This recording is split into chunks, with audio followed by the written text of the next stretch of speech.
नमस्कार दोस्तों, तो स्वागत है आपका हमारे चैनल MBK रिव्यू 746 पर। तो आज हम बात करने वाले हैं 2025 की एक हॉरर मूवी के बारे में, ओडेला 2, जिसमें आपको तमन्ना भाटिया देखने को मिलेंगी। और तमन्ना भाटिया का इस मूवी में एक अलग तरह का लुक है। इससे पहले वो डांसिंग या फिर एक्टिंग के रूप में या फिर हॉट फिगर के रूप में जानी जाती थी, लेकिन इस मूवी में उन्होंने एक साधु प्रीस्ट का गेटअप लिया है और इस गेटअप में भी वो बहुत ही कमाल की लग रही हैं। तो दोस्तों बात करते हैं मूवी की स्टोरी के बारे में। एक गांव होता है ओडेला, तो जहां पर त्रिपुति नाम का एक लड़का रहता है और वो क्या करता है, लड़कियों के साथ गंदी हरकतें करता है, जिस कारण वो एक दिन पकड़ जाता है और उसकी पत्नी ही उसे मार देती है। उसके गांव वाले उसको सजा देते हैं कि उसके शव को सीधा दफना दिया जाए, जिससे उसको मुक्ति नहीं मिल पाएगी। तो इस कारण जो उसकी आत्मा थी वो भटकती रहती है और फिर गांव वालों को परेशान करती है। गांव में किसी की भी शादी नहीं होने देता है। वो किसी की भी शादी होती है तो उसकी शादी को तोड़वा देता है या फिर उसको मार देता है।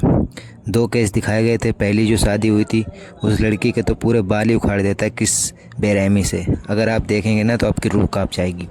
और दूसरी में जो कपल्स हैं वो हनीमून करने के लिए खेत में गए होते हैं ऊपर, तो वहाँ पर जाता है, पूरे खेत को जला देता है और लड़की के मुंह में भुट्टा घोंस देता है।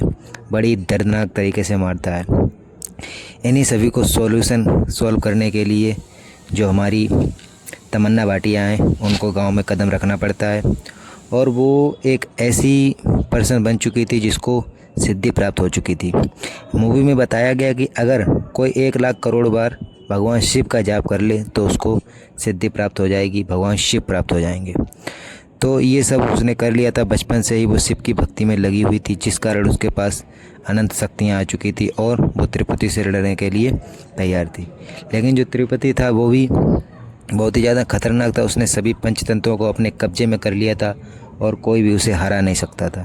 आखिरकार तमन्ना भाटिया को भी अपनी हार माननी ही पड़ी। तमन्ना भाटिया का नाम इस मूवी में भैरवी है, यानी कि भैरवी को भी नाम अपनी हार माननी पड़ी। और फिर क्या था, फिर भगवान शिव को ही उतरना पड़ा, भगवान नंदी को ही उतरना पड़ा, तब उस राक्षस का अंत हुआ। किस प्रकार इस राक्षस का अंत किया गया, गांव वालों की प्रॉब्लम को सॉल्व किया गया, बड़े ही अच्छे तरीके से दिखाया गया है। मूवी में एक स्टोरी लाइन अच्छी थी और जो काशी का सीन दिखाया गया, जो हमारी रियलिटी है, वो भी अच्छे से दिखाई गई है। और मूवी को वैसे 5 में से मेरे हिसाब से 3 स्टार देने चाहिए। और अगर आपने अभी तक ये मूवी नहीं देखी है तो जाइए और देखिए, आपको ये मूवी 1 टाइम वॉच ज़रूर पसंद आएगी।